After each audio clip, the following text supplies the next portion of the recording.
Hey guys, so here we are again, and we're about to jump into chapter 4, The Keeper of the Keys. Boom! They knocked again. Dudley jerked awake. "Where's the cannon?" he said stupidly. There was a crash behind them, and Uncle Vernon came skidding into the room. He was holding a rifle in his hands. Now they knew what had been in that long, thin package he had brought with them. "Who's there?" he shouted. "I warn you, I'm armed." There was a pause, and then smash! The door was hit with such force that it swung clean off its hinges, and with a deafening crash landed flat on the floor. A giant man was standing in the doorway. His face was almost completely hidden by a long, shaggy mane of hair and a wild, tangled beard, but you could make out his eyes, glinting like black beetles under all the hair. The giant squeezed his way into the hut, stooping so that his head just brushed the ceiling. He bent down, picked up the door, and fit it easily back into its frame. The noise of the storm outside dropped a little. He turned to look at them all. "Couldn't make us a cup of tea, could ya? Oh, it's not an easy journey. It's not been an easy journey." It's gonna be a little hard for me to read Hagrid because he has his accent, so I'm trying to relearn it. So I'm gonna try. So sorry. He strode over to the sofa where Dudley sat, frozen with fear. "Budge up, ye great lump," said the stranger. Dudley squeaked and ran in to hide behind his mother, who was crouching, terrified, behind Vernon. And here's Harry," said the giant. Harry looked up into the fierce, wild, shadowy face and saw that the beetle's eyes were crinkled into a smile. "Last time I saw you was only a baby," said the giant. "You look a lot like your dad, but you've got your mom's eyes." Uncle Vernon made a funny, rasping noise. "I demand you leave at once, sir," he said. "You are breaking and entering." "Ah, shut up, Dursley, you great prune," said the giant. He reached over the back of the sofa, jerked the gun out of Uncle Vernon's hands, bent it into a knot as easily as if it had been made of rubber, and threw it into a corner of the room. Uncle Vernon made another funny noise, like a mouse being trodden on. "Anyway, Harry," said the giant, turned his back on the Dursleys, "a very happy birthday to ya. Got summat for ya here. I might have sat on it at some point, but it'll taste all right." From an inside pocket of his black overcoat, he pulled a slightly squashed box.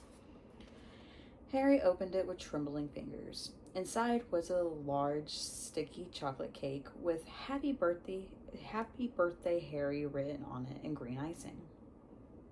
Harry looked up at the giant. He meant to say thank you, but the words got lost in his mouth, and what he said instead was, "Who are you?" The giant chuckled. "True, I haven't introduced myself. Rubeus Hagrid, Keeper of the Keys and Grounds at Hogwarts." He held out an enormous hand and shook Harry's whole arm. "What about that tea then, huh?" he said, rubbing his hands together. I'd not say no ter something stronger if you got it, mind. His eyes fell on the empty grate with the shriveled up bags in it and snorted. He bent down over the fireplace. They couldn't see what he was doing, but when he drew back a second later, there was a roaring fire there. It filled the whole damp hut with flickering light, and Harry felt the warmth wash over him as though he'd sunk into a hot bath. The giant sat down on the sofa, which sagged under his weight, and began talking all sorts of things about things out and began taking all sorts of things out of the pockets of his coat. A copper kettle, a squashy package of sausages, a poker, a teapot, several chipped mugs, and a bottle of some amber liquid that he took a swig from before starting to make tea. Soon the hut was full of the sound of and smell of sizzling sausage. Nobody said a thing while the giant was working, but as he slid the first 6 fat, juicy, slightly burnt sausages from the poker, Dudley fidgeted a little, and Vernon said sharply, "Don't touch anything he gives you, Dudley." The giant chuckled darkly. "Your great puddin' of a son don't need fattening any more, Dursley. Don't worry." He passed the sausages to Harry, who was so hungry he had never tasted anything so wonderful, but he still couldn't take his eyes off the giant. Finally, as nobody seemed about to explain anything, he said, "I'm sorry, but I still don't really know who you are." The giant took a gulp of tea and wiped his mouth with the back of his hand. "Call me Hagrid," he said. "Everyone does. And like I told you, I'm keeper of the keys at Hogwarts. You'll know all about Hogwarts, of course." No," said Harry. Hagrid looked shocked. "Sorry," he said quickly. "Sorry?" he barked Hagrid, turning to stare at the Dursleys, who shrank back into the shadows. "It's them as should be sorry. I knew you weren't getting your letters, but I never thought you wouldn't even know about Hogwarts. For crying out loud, did you never wonder where your parents learned it all?" "All what?" "All what?" Hagrid thundered. "Now wait just 1 second." He had leapt to his feet. In his anger, he seemed to fill the whole hut, and the Dursleys were cowering against the wall. "Do you mean to tell me," he growled at the Dursleys, "that this boy knows nothing about anything?" Harry thought this was going a bit far. He had been to school, after all, and his marks weren't bad. "I know some things," he said. "I can, do math and stuff." But Hagrid simply waved his hand and said, "About our world, I mean. Your world, my world, your parents' world." "What world?" Hagrid looked as though he was about to explode. "Dursley!" he boomed. Uncle Vernon, who had gone very pale, whispered something that sounded like Mimblewimble. Hagrid stared wildly at Harry. "But you must know where your mom and dad..." "But you must know about your mom and dad," he said. "I mean, they're famous. You're famous." "What? My mom and dad weren't famous, were they?" You don't know? You don't know. Hagrid ran his fingers through his hair, fixing Harry with a bewildered stare. You don't know what you are? He said finally. Uncle Vernon suddenly found his voice. Stop! He commanded. Stop right there, sir. I forbid you to tell anything. I forbid you to tell the boy anything. A braver man than Vernon Dursley would have quailed under the furious look. Under the furious look Hagrid now gave him. When Hagrid spoke, his every syllable trembled with rage. You never told him? Never told him what was in the letter Dumbledore left for him? I was there. I saw Dumbledore leave it, Dursley. And you kept it from him all these years. Kept what from me? Said Harry eagerly. Stop! I forbid you! Uncle Vernon yelled in panic. Aunt Petunia gave a gasp of horror. Go boil your heads, both of you, said Hagrid.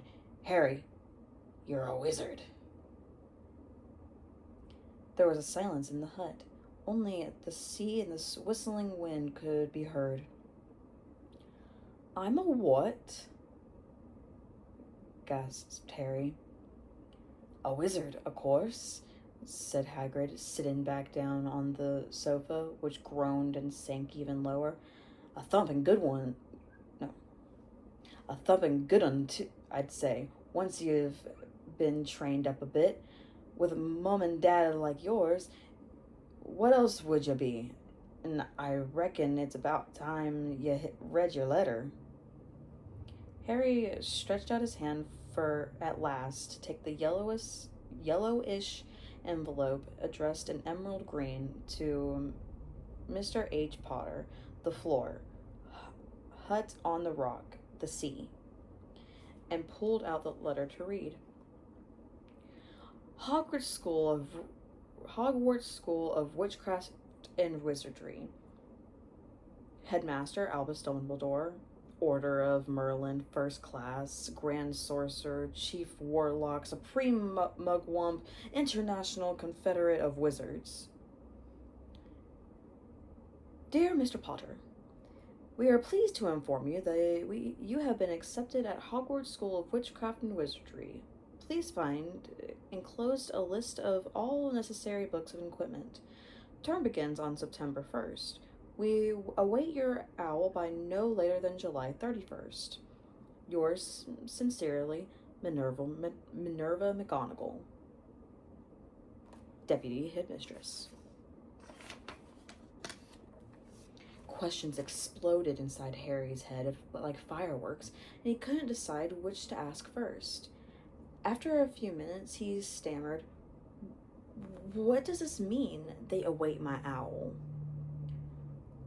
Galloping Gorons, that reminds me, said Hagrid, clapping a hand onto his forehead with enough force to knock over a cart horse. And from yet another pocket inside his overcoat, he pulled an owl, a real, live, rather ruffled-looking owl, a long quill, and a roll of parchment, with his tongue between his teeth, and scribbled a note that Harry could read upside down. Dear Professor Dumbledore, giving Harry his letter, taking him to buy his things tomorrow. Weather's horrible. Hope you're well. Hagrid.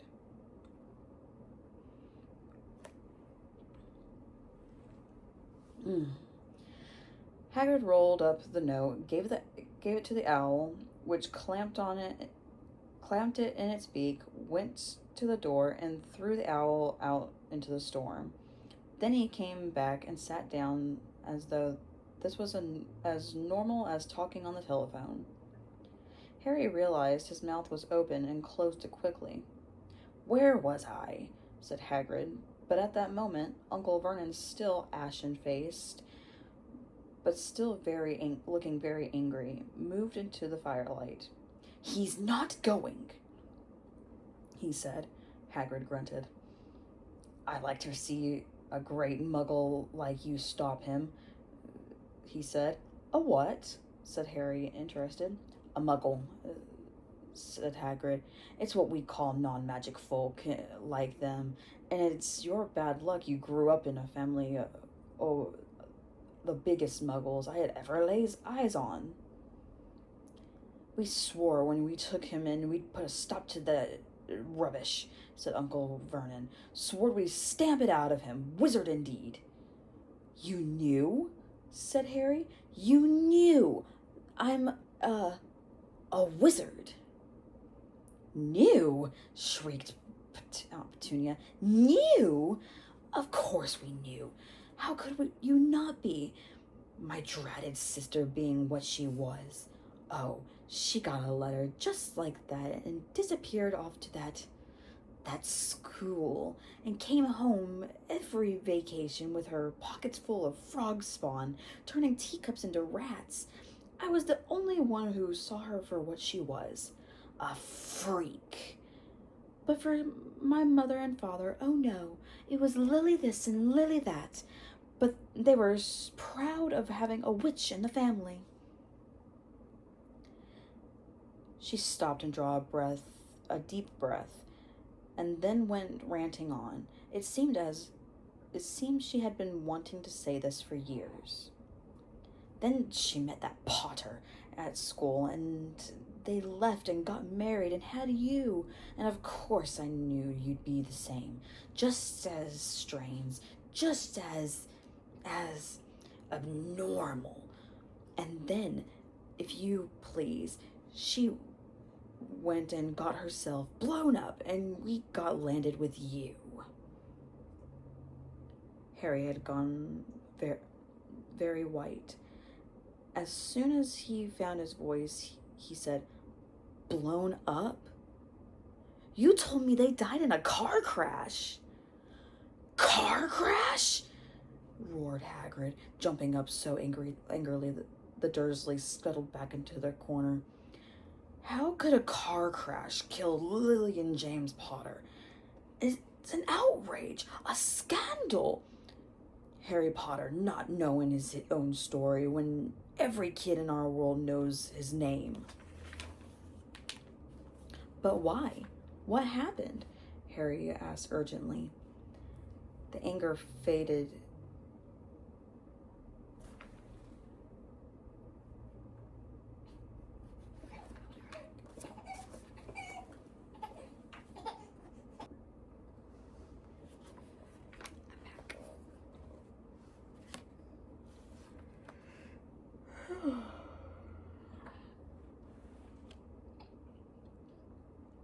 "But why? What happened?"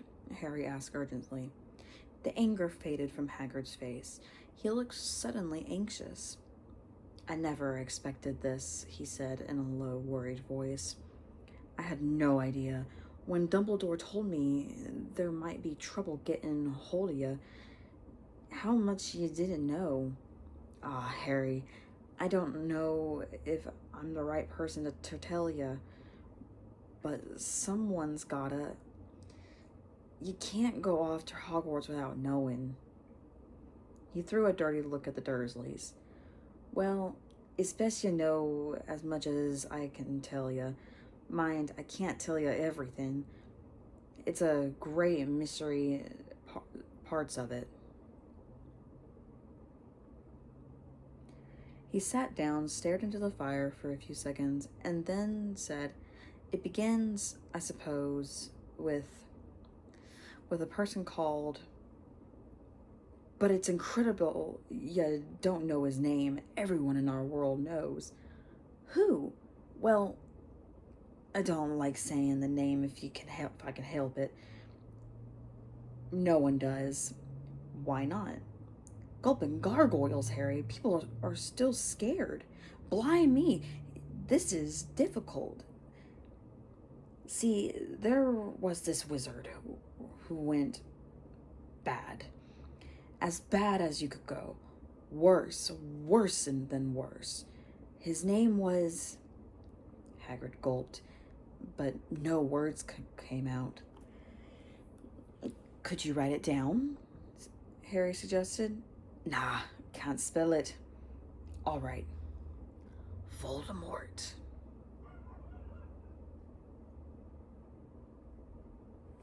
Dog? Anyway, nah, can't spell it. All right. Voldemort. Hagrid shuddered. Don't make me say it again. Anyway, this wizard, about 20 years ago now, started looking for followers. Got 'em too. Some were afraid. Some just wanted a bit of his power. 'Cause he was getting himself power. All right. Dark days, Harry. Didn't know who to trust. Didn't dare get friendly with strange wizards or witches. Terrible things happened. He was taken over, of course. Some stood up to him, and he killed them horribly. One of the only safest places left was Hogwarts. Reckon Dumbledore's the only one you-know-who is afraid of. Didn't dare try taking the school, not just then anyway. Now your mom and dad were as good a witch and wizard as I ever knew. Head boy and girl at Hogwarts in their day. Suppose the mystery is why you-know-who never tried to get him on his side before. Probably knew they were too close to Dumbledore to understand anything to do with the dark side. Maybe he thought he could persuade him. Maybe he just wanted him out of the way. All anyone knows is he turned up in the village where you all was living on Halloween 10 years ago. You were just a year old. He came to your house and Hagrid suddenly pulled out a very dirty spotted handkerchief and blew his nose with a sound like a foghorn. You know who killed him, and this is the real mystery of the thing. He tried to kill you too. Wanted to make a clean job of it, I suppose. Or maybe he just liked killing by then. But he couldn't do it. Never wondered how you got that mark on your forehead? That was no ordinary cut. That's what you get when a powerful evil curse touches you. Took care of your mom and dad in your house even. But it didn't work on you, and that's why you're famous, Harry. No one ever lived after he decided to kill him. No one except you, and he'd killed some of the best witches and wizards of the age. The McKinnons, the Bones, the Pruitts, and you was only a baby, and you lived. Something very painful was going on in Harry's mind. As Hagrid's story came to a close, he saw again the blinding flash of green light more clearly than he had ever remembered it before. And he remembered something else. For the first time in his life, a high, cold, cruel laugh. Hagrid was watching him sadly. Took you from the ruined house myself, on Dumbledore's orders. Brought you to this lot. Load of old tosh, said Uncle Vernon. Harry jumped. He had almost forgotten that the Dursleys were there. Uncle Vernon certainly seemed to have gotten back his courage. He was glaring at Hagrid, and his fists were clenched. Now you listen here, boy, he snarled. I accept there's something strange about you. Probably nothing a good beating wouldn't have cured. But as for all this about your parents, well, they were weirdos, no denying it, and the world's better off without them in it, in my opinion. Asked for the world's better off without them in my opinion. As for all they got, getting mixed up with these wizarding types, just what I expected. Always knew they'd come to a sticky end. But at that moment, Hagrid leapt from the sofa and drew a battered pink umbrella from inside his coat, pointing this at Uncle Vernon like a sword, and he said, I'm warning you, Dursley. I'm warning you one more word. In danger of being speared on the end of an umbrella by a bearded giant, Uncle Vernon's courage failed again. He flattened himself against the wall and fell silent. That's better, said Hagrid, breathing heavily and sitting back down on the sofa, which this time sagged right down to the floor. Harry, meanwhile, still had questions to ask, hundreds of them. But what happened to Sorry, I mean, you know who. Good question, Harry. Disappeared. Vanished. Same night he tried to kill you. Makes you even more famous. That's the biggest mystery, you see. He was getting more and more powerful. Why'd he go? I'm probably gonna have to try and finish this later. Hey y'all, so she finally went down for her second nap and I'm able to get back into reading the rest of this chapter, which we only got a couple more pages left of, and I'm missing something. Not seeing the little glow behind me, maybe.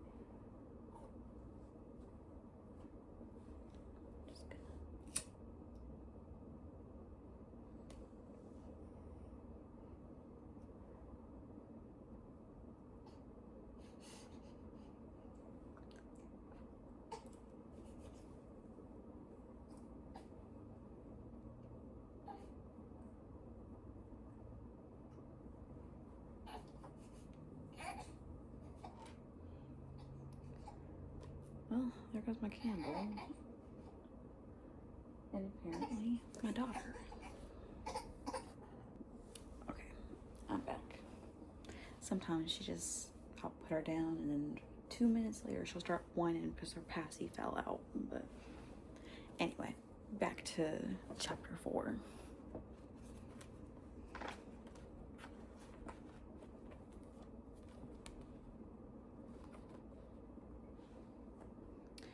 Good question, Harry. Disappeared. Vanished. Same night as he tried to kill you. Makes you even more famous. That's the biggest mystery, see? He was getting more and more powerful. Why'd he go? Some say he died. Codswallop, in my opinion. Don't know if he had enough human left in him to die. Some say he's still out there, biding his time, or biding his time, but I don't believe it. People who was on his side came back to ours. Some of them came out of kind of trances. Don't reckon they could have done it if he was coming back.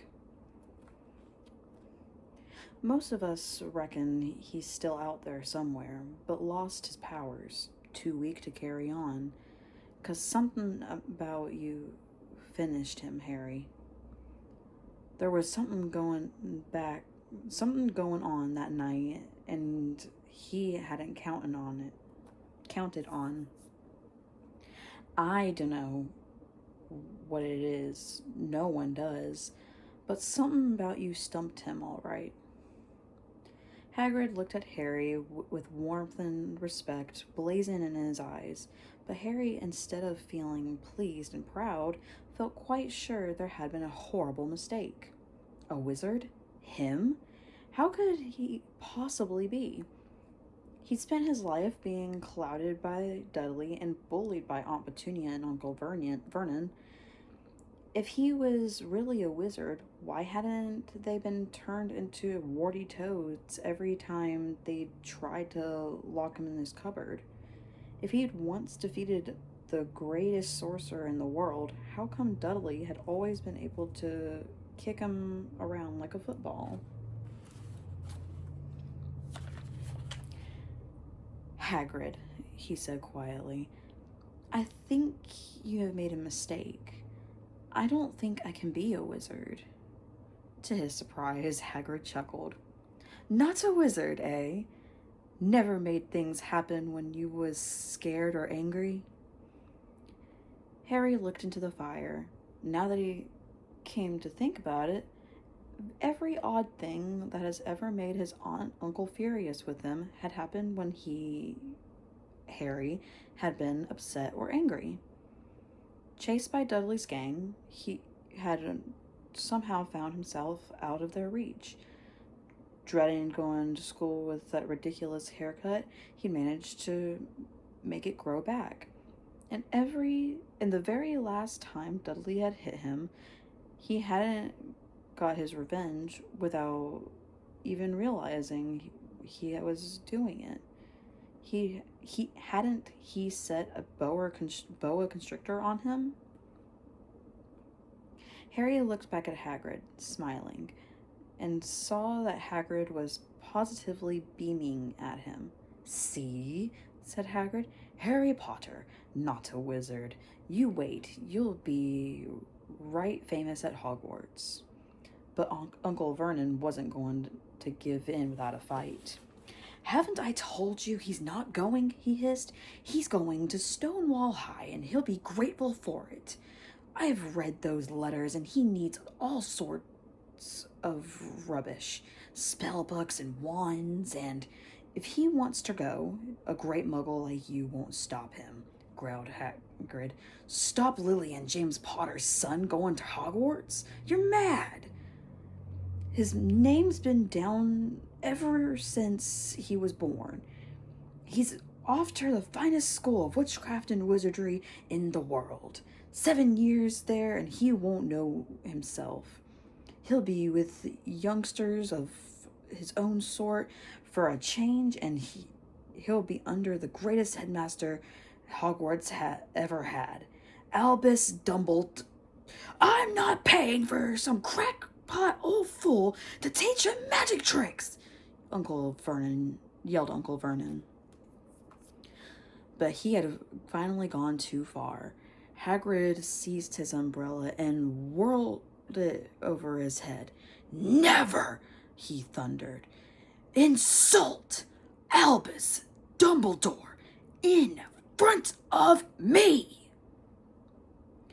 He brought the umbrella swishing down through the air and pointed at Dudley.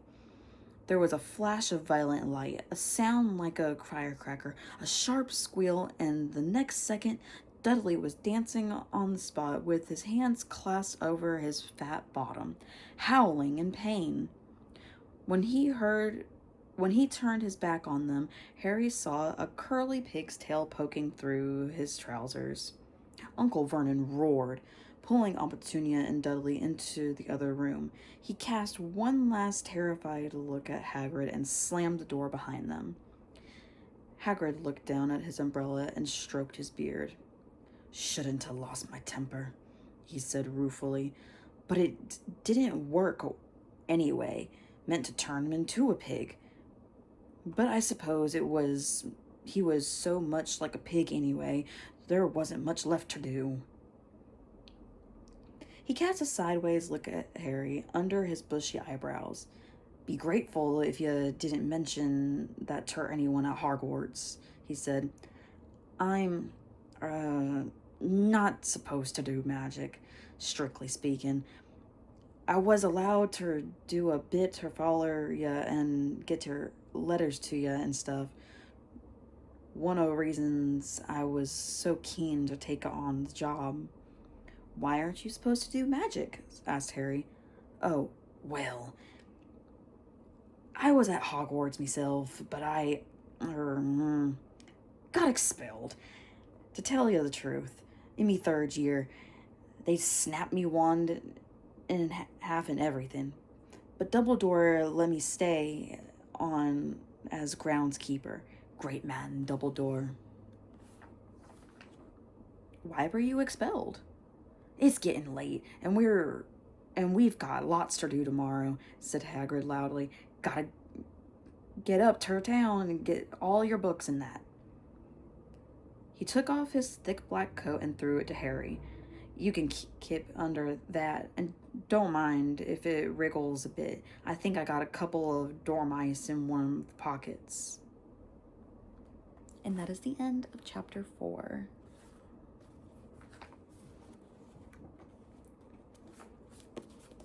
And I'm excited to get on with y'all soon.